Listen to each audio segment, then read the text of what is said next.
నమస్తే, నేను మీ Gopi. Welcome back to our channel. ఈరోజు మనతో వచ్చరికి పొలిటికల్ అనలిస్ట్ ఇమ్మంది రామారావు గారు ఉన్నారు. సార్ నమస్తే సార్.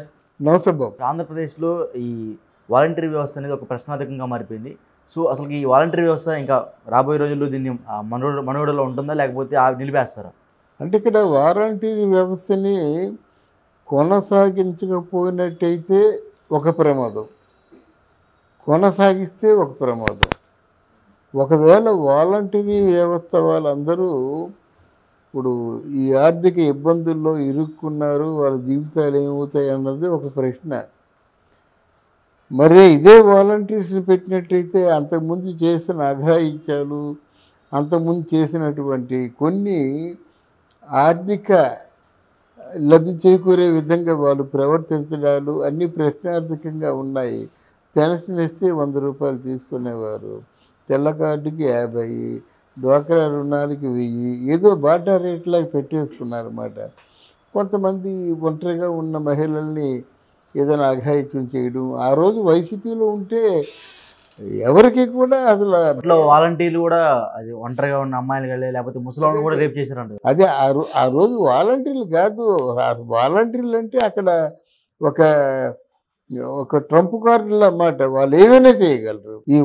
వాళ్ళ తాలూకు ఆలోచించలేదు. కానీ సరిగ్గా ఈ వాలంటీర్ల వల్ల ఎమ్మెల్యేలు ప్రజలకు దూరం అయిపోయారు. వాళ్ళకి ఏం కావాల్సిన, పెన్షన్ కావాల్సిన వాళ్ళే, రేషన్ కావాల్సిన వాళ్ళే, తెల్ల కార్డు కావాల్సిన వాళ్ళే, తర్వాత ఏంటంటే మరి డ్వాక్రా రుణాలు ఇప్పించాలన్నా వాళ్ళే, మాఫీ చేయించాలన్నా వాళ్ళే. ఇంతకుముందు ఎమ్మెల్యే ఇంటి చుట్టూ జనాలు ఉండేవారు. ఇప్పుడు పల్లెటూళ్ళల్లో ఎమ్మెల్యేల ఇంటి ముందు జనాలు లేరు. అలాగే ఇక్కడ అసెంబ్లీలో కూడా వాళ్ళు చూసేవాళ్ళు ఎవరు లేరు.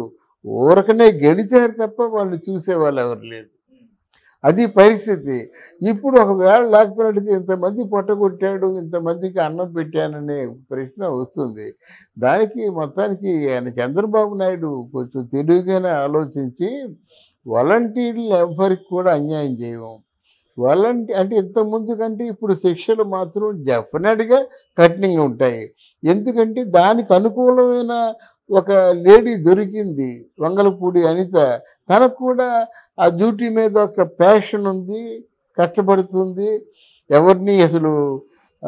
ఎవరికి కూడా అసలు ఆవిడ ఎవరు భయపెట్టినా భయపడదు, లొంగదు. అందువల్ల కొంచెం మన లా అండ్ ఆర్డర్స్ ఇక ముందు బాగుంటాయని నమ్మొచ్చు.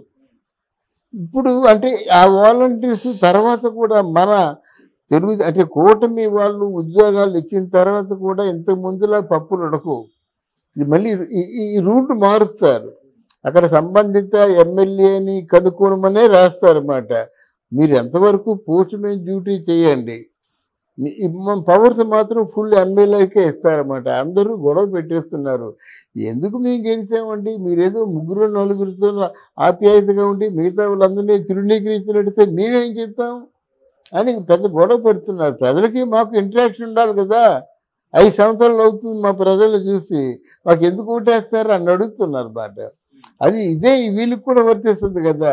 అందుకు ఆ స్కీమ్ని మారుస్తారు. సపోజ్ కూటమి గవర్నమెంట్ నిజంగానే ఈ వాలంటరీ వ్యవస్థను ఆపేస్తే ఆ 5 లక్షల మంది పరిస్థితి ఏంటి? 4.5 లక్షలు ఉన్నారు, 2.5 లక్షల మంది వాలంటీర్లు వేశారు, 50 మందికి ఒక వాలంటీర్లు. వాళ్ళ పరిస్థితి అన్నమో రామచంద్ర కదండి. ఇప్పుడు ఏంటంటే ఈ వాలంటీరు ఉద్యోగాల్లో చేరిన వాళ్ళు అసలు ఉద్యోగాలకు అవకాశాల కోసం ప్రయత్నం చేయలేదు, ఆ రూట్లో వెళ్ళలేదు. వాళ్ళు BA చదివినా, MA చదువుకున్నా వాలంటీర్ ఉద్యోగం బాగుంది వాళ్ళకి. ఎందుకంటే రోజుకి ఎంతో కొంత వస్తుంది. ఆ రోజుకి ఏదో రకంగా బాబు రేషన్ మాకు ఇవ్వలేదు అది చెప్తే కానీ రేషన్ వాడు ఇవ్వడు. బాబు మాకు ఇలాగా ఒక తెల్ల కార్డు కావాలి, మాకేమి డబ్బులు లేవు, మాకు తెల్ల కార్డు ఖచ్చితంగా మీరు ఇవ్వాలి, మేము తీసుకోవాలి, మేము బతకాలంటారు. తెల్ల కార్డుకి ఒక కాస్ట్ ఉంది. అలాగే బాబు ఈసారి మొత్తం మునిగిపోయినాము, అక్కడ డ్వాక్రా రుణాలు ఇస్తారు కదా, మాకు ఒక 50,000 అంటే దానికి ఒక రేటు. ఇలా ఉన్నారు. అప్పుడు ఇప్పుడు ఏంటంటే అదంతా కొనసాగదన్నమాట. కొనసాగకుండా ఏం చేస్తారంటే వాలంటీర్లుగా నియమిస్తారు. అంతకుముందు 50 మంది ఉన్నట్టు ఇప్పుడు 500 మందిని కవర్ చేయమంటారు. అయితే వాలంటీర్ని ఎవరు నియమిస్తారు, ఎలా నియమిస్తారు అన్నదే మాట్లాడుకుందాం. వాలంటీర్లు బాగా చదువు తక్కువ ఉన్న వాళ్ళు మాత్రమే వాలంటీర్లుగా తీసుకుంటారు. అంతకుముందు కాగితం కలం లేకుండా, అధికారిక పత్రం లేకుండా వాలంటీర్స్ అని వాళ్ళు ఎంగేజ్ చేశారు. వాళ్ళకి ఆధారం ఏంటండి? ఇప్పుడు స్టేట్ గవర్నమెంట్ ఆంధ్రప్రదేశ్ అనేటువంటి లెటర్ హెడ్ మీద మీరు ఇచ్చింది 5,000 కావచ్చు, 8,000 కావచ్చు, జీతం ఎవరికి కావాలి? ఈ వాలంటీర్గా చేర్చుకుంటున్నాము, వాలంటీర్గానే చేర్చుకుంటున్నాము అని చెప్పేసి ఆయన ఒక కీలకమైనటువంటి సందేశం ఇచ్చినట్టయితే బాగుండేది.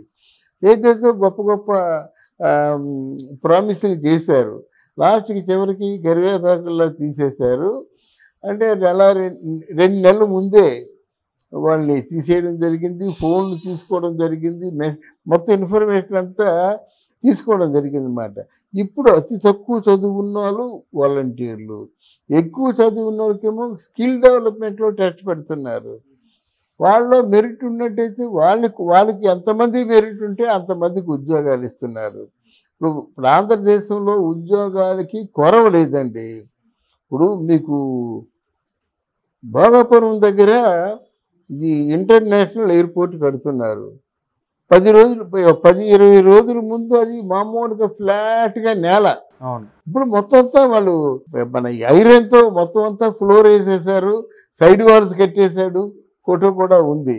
అంత క్విక్గా డెవలప్మెంట్ అవుతున్నటువంటి భోగాపురం ఎయిర్పోర్ట్లో పనిచేయడానికి, ఇంటర్నేషనల్ ఎయిర్పోర్ట్లో పనిచేయడానికి 1,00,000 మంది ఉద్యోగులు కావాలి.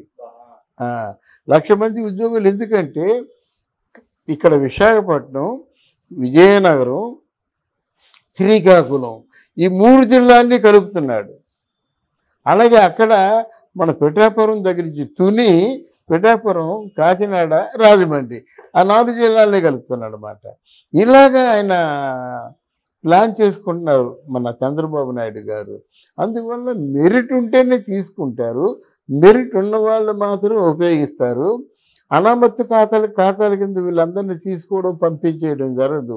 కానీ వన్స్ తీసుకున్నారంటే ప్రొహిబిషనరీ పీరియడ్లో మీకు ఎంత ఇస్తాం, మిమ్మల్ని ఎంపిక చేసిన తర్వాత మీకు ఎంత ఇస్తాం, అంతా కన్సాలిడేటెడ్ శాలరీ ఆ వివరాలన్నీ అందులో ఉంటాయన్నమాట.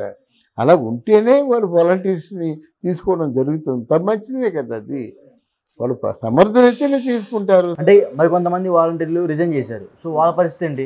అవునండి, సమర్థత లేకపోతే వాలంటీర్లుగా ఎవరు తీసుకునే అవకాశం లేదన్నమాట. తీసుకుంటే వీళ్ళు నష్టాన్ని తీసుకోరు కదా. అయితే ఇక్కడ ఉన్నటువంటి అడ్వాంటేజ్ అంటే చాలామంది ఐటీ బాగా నేర్చుకున్నారు, కంప్యూటర్స్ బాగా నేర్చుకున్నారు. మనకి మెన్ కావాలి, దానికోసం చాలామంది అందులోకి వెళ్ళిపోతారు అన్నమాట. శాశ్వతమైనటువంటి